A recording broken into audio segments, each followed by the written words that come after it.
លើកទី1លើកបងគេបងអូនដល់ខែបោះខ្លែងទៀតហើយ ខែលោកអើមានខ្យល់តិចតិចមានខ្យល់តិចតិចចាំបេបេអើយមានខ្យល់តិចតិចឥឡូវក្មេងៗធ្វើខ្លែងមកតេះហ្នឹងណាបោះសាក់មើលនៅខ្លែងធ្វើខ្លួនឯងមែននេះពេលណាអ្នកធ្វើពីរនាក់ហ្នឹងហ៎ធ្វើចូលគ្នាមកចូលគ្នាលេងចែកគ្នាលេងណារួចខ្លែងនេះឆ្អឹងទូចដល់ឆ្អឹងខ្លាចទៅធ្លាប់បោះអត់ធ្លាប់ដែរហោះដែរអូមិញបោះដែរមែនតែឥឡូវមានខ្យល់តិចតិចដែរណាខ្យល់យើងទៅនៅមកបោះតែនេះយើងអត់មានកន្លែងលិតបោះទេយើងបោះនៅក្នុងដីចកាទៅនេះនៅតាមវាស្រែអត់តន់ច្រូតផងណាយើងបោះសាងហើយសុយទៅទៅដើមចែកឯងមើលទៅតោះប្រូព្រួញប្រូហងរៀបចំទាញខ្សែពាក់មកចាពាក់ឯងតែឥឡូវនេះខ្លែងពណ៌ខ្មៅនេះគេធ្វើតេស្តសិនខ្យល់មកពីណាមកពីជើងហីបងប្អូននេះខ្លែងក្មេងធ្វើតេស្តនេះសង្ឃឹមតាហោះអត់ហោះហ្មងទីនេះ 100% 100%ហ្មងគាត់វាទេវាអត់ដាំមកទេអញ្ចឹងដាំឡាឌូមិញផកនេះបងប្អូនខ្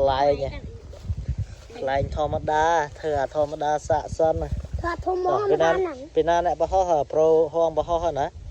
ប្រូព្រួញអ្នករត់តោះ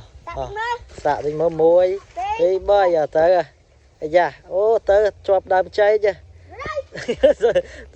នឹងហោះតើយើងទៅមើលមុខបងប្អូនអូធ្លាក់ឥឡូវដប់ធ្លាក់ហោះដែរបងប្អូននេះមើលក្នុងកាមេរ៉ាឃើញណា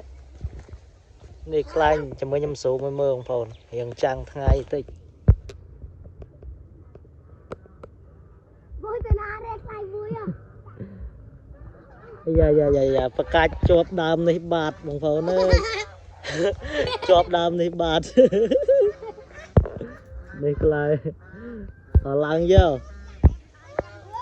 អាយុឡើងយកទាញមានយ៉ាត់ដាច់កតុយសានឹងឃ្លាត់អូចប់បាត់ទៅបាត់យ៉ាត់បែកពីងតើទាញកតុយវាមើលពូឡើងយកវិញពូរៀងខ្ពស់ហើយទាញអញ្ចឹងពូឡើងយកជប់ដាច់លើហើយហើយកុំតន់ទាញទៅពូកណាវិញបាទណាតែណានេះបាទណាបងប្អូនគាត់ទៅកាមេរ៉ាឡើងយកតើឥឡូវចងរៀបចំសាថ្មីបាទចាក់សាំទុយអើសាំរៃបាទឥឡូវយើងចាប់ផ្ដើមចងរៀបចំសិនបងប្អូននេះខ្លែងថតពីខាងនេះបាទនាងច្បាស់នេះចាំងថ្ងៃបងប្អូនមិញហោះខ្លាំងដែរតែវាទៅណាវារៀងស្រាកតុយបើយ៉ាងទៅស្រាក្បាលដែរស្រាក្បាលហើយស្រាកតុយមិញវាយ៉ាងវេតើបោះសាថ្មីប្រូហងយ៉ាត់ជាប់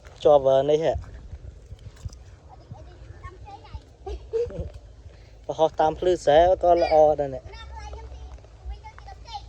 ចង់ស៊ីដើមចៃទៅ